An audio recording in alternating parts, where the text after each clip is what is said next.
রহমান, গ্রাম post কৃষক party জিরপুর, Barishal. আমি ওয়ারিশ সূত্রে 1 একর 27 জমি, ওই জমি নিয়ে সাইফুল মল্লিক সে পায়তারা করে এবং বিভিন্ন হুমকি দেখে।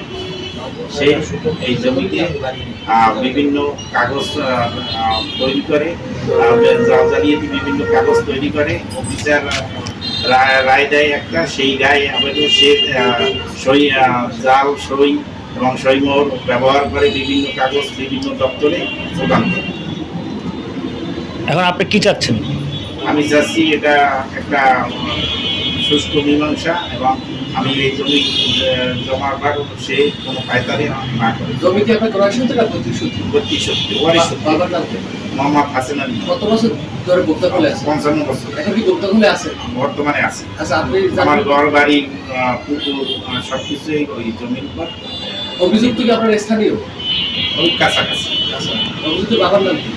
আমির হোসেন মল্লিক। আচ্ছা, সে কিভাবে দখলে পায় তার আছে? সে ওই জালজালিয়াতি কাগজ তৈরি করে। আপনার এই জমির উপরে জালজালিয়াতি কাগজ তৈরি করে। আচ্ছা, কতদিন ধরে হচ্ছে এই মাস 3-4।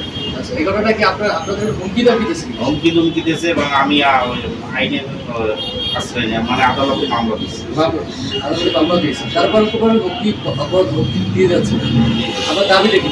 আমার দাবি এই জমিতে জালিয়াতি কাগজ না থাকুক, আমার যে কাগজপত্র ওয়ারিশ সূত্রে সেটার আদালত যেভাবে সেইভাবেই আছে। আচ্ছা।